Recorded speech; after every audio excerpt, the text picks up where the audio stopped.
Okay. If others came and they discredited them, and still others came and they discredited them too, even 100, all of them are executed. But Yehuda says this is a group of plotters, and only the first group is executed. Zomim and witnesses are not executed unless the verdict has been delivered. But the Duchess say, unless they have been executed, as it is said, a life for a life. The sages said to them, has it not already stated, and you shall do to him as he planned to do to his brother, indicating that his brother is still alive. If so, why does it say a life for a life? Because it might be thought that from the time the testimony is accepted, they may be executed. Therefore states a life for a life to teach that they are not executed unless a verdict has been issued. But by the testimony of two witnesses or three witnesses shall the one who is to die is put to death. Now, if the testimony may be established by two, why did the scripture specify by three? It is to compare 3 to 2. Just as 3 can discredit 2 and 2 can discredit 3, how do we know that this is true even for 100? To teach that it states witnesses. Reb Shimon says just as 2 are not executed unless both are proven Zomim, so 3 are not executed unless the 3 of them are proven Zomim. How do we know that this is true even for 100? To teach this, it states witnesses. Rabbi Akiva says the third witness is mentioned only for the purpose of dealing stringently with him and to make his sentence the same as these. Now, if Scripture punished one who joined transgressors like the transgressors themselves, how much more will it reward the one who joins those who perform a mitzvah, the same as those who perform the mitzvah? Okay. So carries on Mishna Ches Mashnayim Nimtza Echad Mehem Karov Apostle Eidus and Betela Af Shlosha Nimtza Echad Mehem Karov Apostle Eidus and Betela.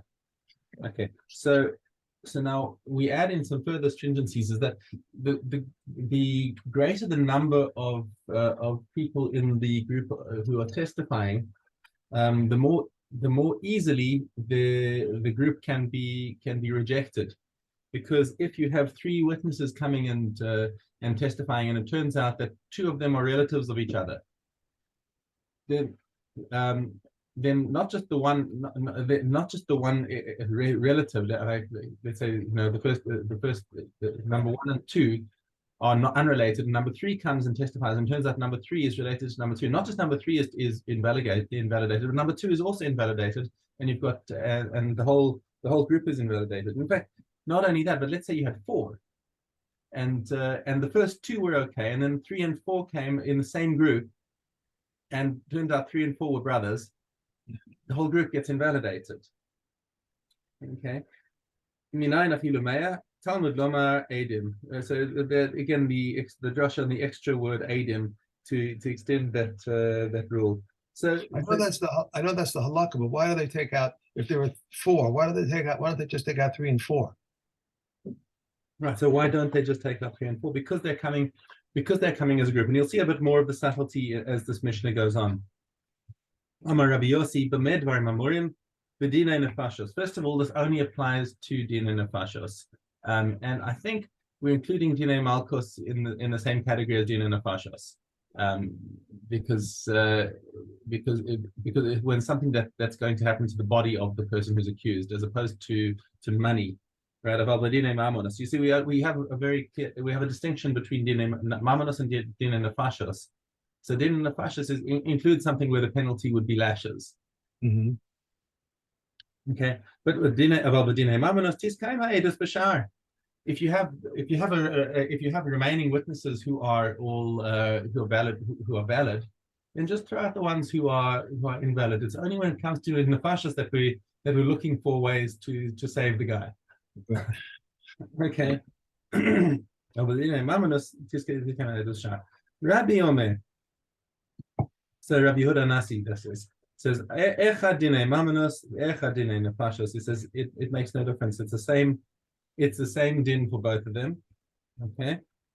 And bisman shehishu bahen, but that's only but it's only when they all came and gave gave warning as a group, because when it's clear that the witnesses who came were intending to all come and testify, Okay, so and they knew that, the people know that they're relatives of each other. It's not so therefore, if they were intending to come from the outset as a group for testimony, then that's going to invalidate it. But he says, when you have an extra guy there who wasn't involved in the warning, what you're going to have when you've got, let's say, two brothers and one other guy who witnessed a murder, let's say, and now they catch the murderer. One of them warned him, but okay, so the third brother is there, but he wasn't intending to be part of the core witness group. He just happened to be there. So what's he going to do? As long as he doesn't actively participate in the warning, then the other brother and the other witness can bring the guy to participate, and he doesn't invalidate anything. Kind of a silly question, but when you say they won as a group, does that mean that there were 3 or 4 of them? They have to say at the same time, warning them, yes, or they could. Yes, they all came. So when you have a group of witnesses, so the group kind of binds the whole witness. All the witnesses get bound together, whether the kula, the chumrah. The fact is that the more people you have in the group, the easier it is to puzzle their testimony by just invalidating one of them. Right. And the more difficult it is to turn them into Eidim Zomamim, because the Eidei Hazama have got to puzzle every single person in the group. So when it's only 2 witnesses, it's easy to say, oh, these 2 were with me. But when it comes to invalidating their testimony, you've only got 2 people that you can try and chip away at. If you've got 5 people in the group, right, you just need to get rid of one of them, prove that one of them is lying, prove that one of them is inconsistent, and it's gone. So really, it makes the most sense, I think, if you're trying to convict someone, stick to 2 witnesses, because you're weakening your case by adding more witnesses. Right. You hear it. Yeah. Okay. Mishna tes. So you got 2 witnesses who see the event from one window, and 2 witnesses who see the event from another window. Okay. And there's one guy in the middle who's on the ground, who's warning the guy, don't do this, you're going to be chayav mesa. Okay. They don't see each other. The window to the ground, they don't see each other. So that's the question. It depends. The Mishnah gives both cases. There's much we had this before. Didn't we have this before somewhere? We had this before, I think, also. I think somewhere. This is it. This is where the case is brought. I don't remember this case being brought anywhere other than in Makkos. Okay. So you've got 2 guys in one window, 2 guys in another window, and one guy in the middle who's giving the warning. Now, are they considered one group or 2 groups? It depends. So if one person in the one window can see one person in the other window, then they're considered one group, right? Group of Eidus. So now you've got 2 sets of witnesses, okay, and they're judged independently. So now, if in the situation where you've got 2 sets of witnesses where who both saw the crime from different angles, and one guy in the middle issued the warning, okay, so both of these groups of witnesses come and give testimony against the guy. Said, okay, he was Oved Avodah Zarah, okay, and okay, he gets convicted. But now 2 other witnesses come and say, oh, A and B, you were with us at the time. So one set of witnesses gets discredited, and now the death penalty goes on to them. But the other set of witnesses is still standing. Nobody came and discredited them. Okay. So the accused gets executed, and the set of witnesses who were found to be Zomimim, they also get executed. Right. It's almost contradictory, but this is the hook that they both get executed, because the other set of witnesses is still valid. And obviously the second set of witnesses is fine because nobody invalidated them and their testimony is still accepted. Rabbi Yossi Omer leolam einer again achihu shnei edav masrin bo. He says this whole case is nonsense. How you can't have such a case that that a third party is giving the warning and the two witnesses are separate. He says the witnesses themselves have to deliver the warning. You can't have them witnessing one guy giving them a warning. It's got to be according to the word of the two witnesses, meaning alpi that they also gave the warning. Okay. Davar acher alpi shnaim edim shelo tehei sanhedrin shemas mipi haturgaman, and there's another drasha from that. Since we're mentioning alpi shnaim edim, they've got to the Sanhedrin who's hearing the testimony must be able to understand at least the language of the witnesses. That they can't have an interpreter telling them what the witnesses are saying. They've got to actually understand what they're saying. You can have an interpreter to clarify the subtleties of the language if as long as they understand the basic gist. I thought they spoke 70 languages though. That's the No, you're thinking of the Shivim Zakanim. A Sanhedrin can be 23 in a local city. There's no requirement that they have to know 70 languages. I remember where I saw this before. We saw because I'm learning Makkos with my Kavusa. So yeah, that's where I saw. Oh, this is where you yeah, okay. So that's where you right. It makes 100% sense, yeah. Now does it say in Rabbi Yossi if he's the halacha? It doesn't. Okay, so I don't see any psak as to whether the halacha is like Rabbi Yossi or not. Whether the Eidim themselves have to issue the hasra, the warning. Okay, so it's a machlokes between Chachamim and Rabbi Yossi as to whether or not the Eidim have to issue the hasra.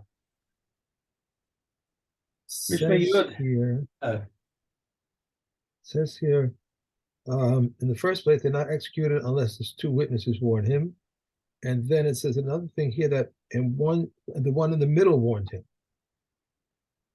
So that would mean that they didn't have to say it together. That's where the Chachamim say that the one in the middle warned him, and that's okay. So the Chachamim. Whereas Rabbi Yossi says it can't be a guy in the middle, or it's got to be the witnesses themselves. Okay. All right. Mishna Yod, Misha Nigmar Dino. So they paskined against a guy, you're sentenced to death, and he goes crazy, breaks out, runs away. And he gets away. Okay.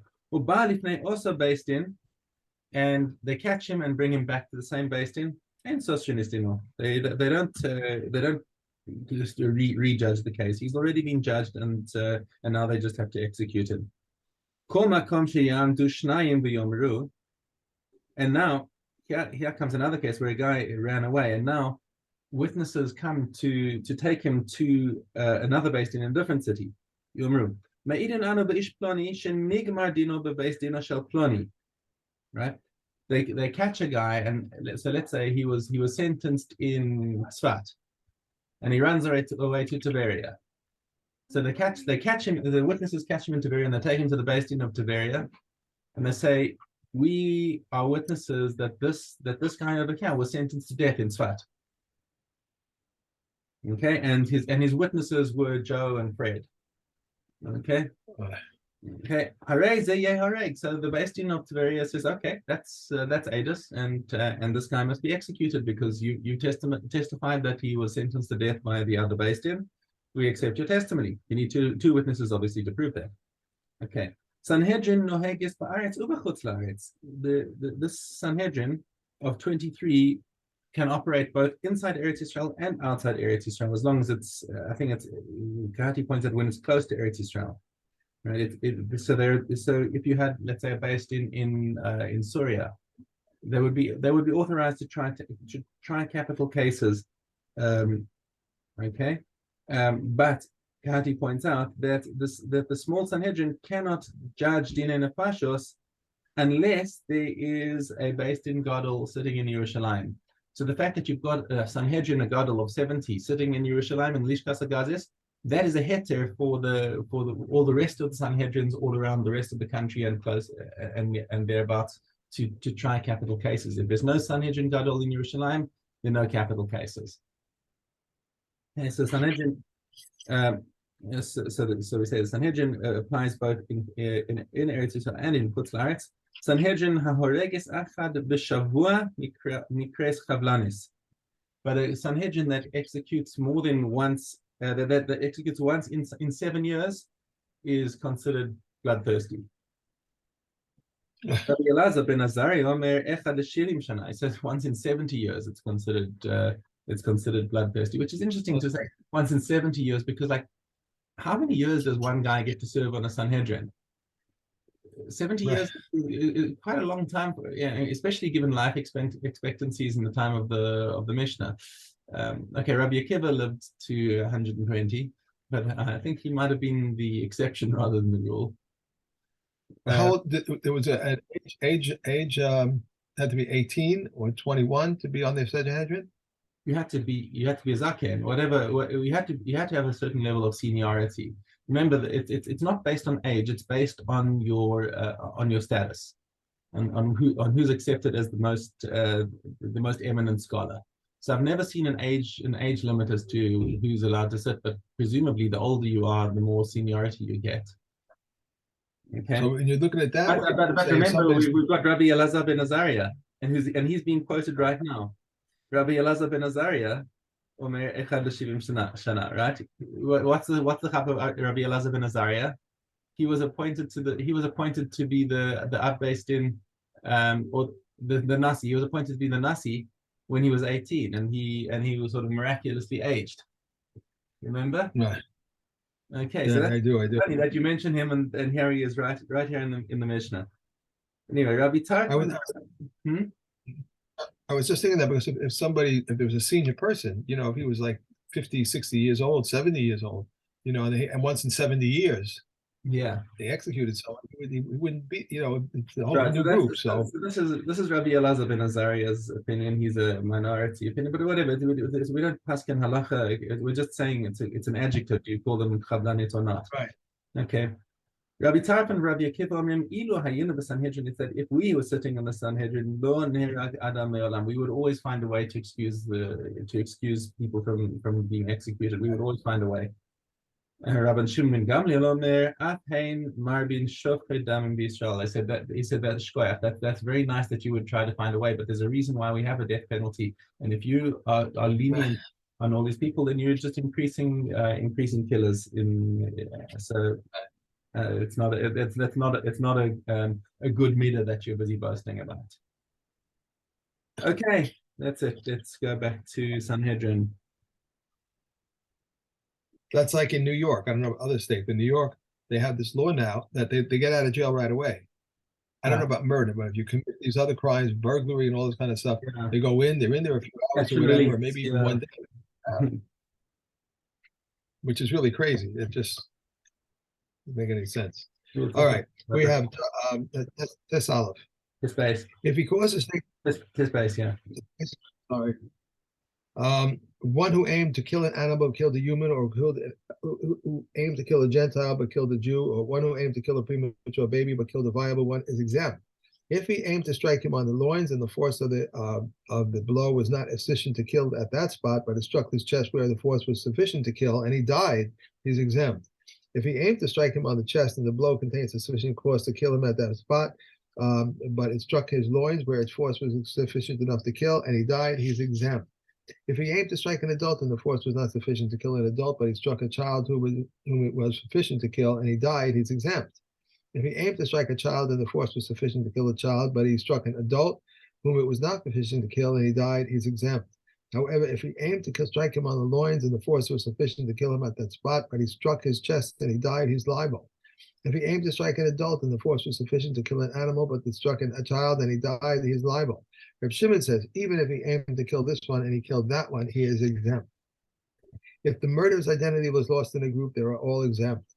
Reb Yehuda says, we place them in a cell. Anytime people sentenced to execution become confused with one another, they are subjected to the most lenient one. If those sentenced to be stoned because they became confused with those sentenced to be burned, Reb Shimon says they are all executed by stoning, as burning is more severe. But the comments say they are executed by burning, as stoning is more severe.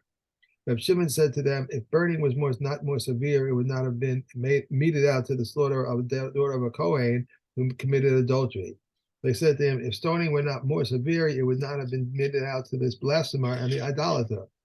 If those to be beheaded became confused with those to be strangled, Reb Shimon says they are executed by beheading, but the sages say strangulation.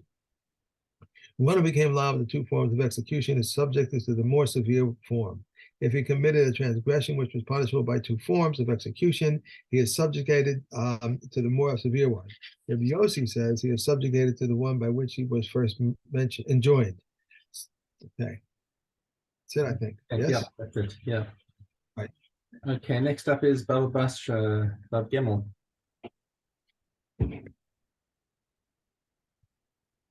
If one sells wine to another and it sours, he is not liable. If it is known that his wine sours, it is an erroneous purchase. If he said to him, I am willing to send you spiced wine, he is responsible for its preservation until Shavuos. Old wine. It must be from the previous year, very old wine from 3 years previously. One who sells a place to another to build a house for him on it, and similarly one who accepts a contract from another to build for him a wedding house for his son or widow house for his daughter, must build his house 4 cubits by 6. These are the words of Rabbi Akiva. Ibn Ishmael says this is a cattle shed. One who wants to make a cattle shed builds it 4 cubits by 6. A small house 6 by 8. A large is 8 by 10. A salon 10 by 10. His height must be equal to half its length and width. Proof to this is from the sanctuary. Rabbi Shimon ben Gamliel says everything follows the construction of the sanctuary. And one who owns a pit behind the house of another enters at the time that the people ordinarily enter and leaves at the time that people ordinarily leave. He may not bring in his animal to give it to drink from his pit. Rather, he must fill a container and give it to drink outside, and each one may take a lot for himself.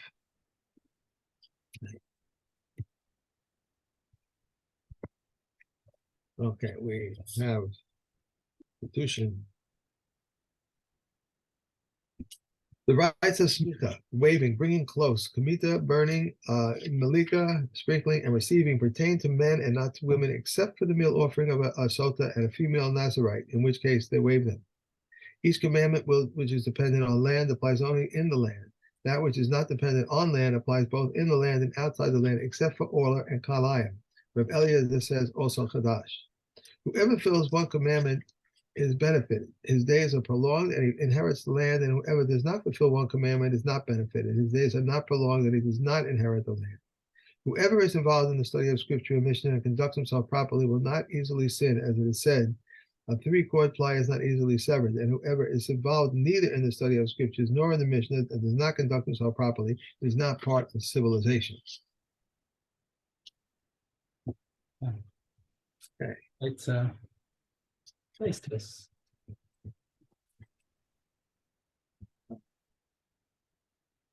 Base test. The pepper grinder can contract tumor contamination as 3 utensils as a receptacle, as a metal utensil, and as a sieve. A child's boy to a wagon is susceptible to midrash contamination, and it may be moved on Shabbos, but it may not be dragged over the ground except over cloth. Rabbi Yehuda says no utensil may be dragged over the ground except the wagon because it only presses.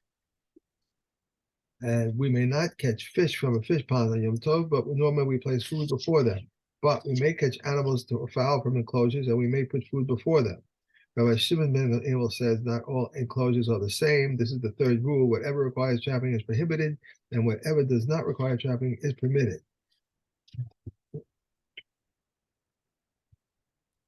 If my cats get out of the house, and I have to catch them in the garden, is that considered trapping? Probably. Pay it. Okay. Base vav.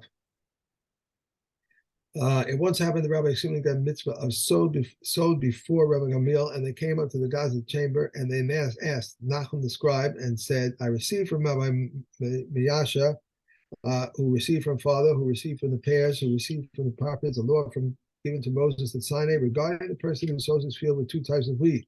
If he did them in the 1 threshing floor, he gives 1 pair. 2 threshing floors, he gives 2 pair. A field that by non-Jews reaped, robbers reaped, ants have bitten, the wind or the cattle broke is exempt. If he reaped half of it and the robbers reaped half of it, it is exempt for the obligation to pay it fulfilled with is fulfilled with his standing corn. If robbers reaped half of it and he reaped half of it, he gives payer payer from where he reaped. If he reaped half of it and he sold half of it, the purchaser gives payer for the whole. If he reaped half of it and he consecrated half of it, the person who redeems it from the treasurer gives payer for the whole.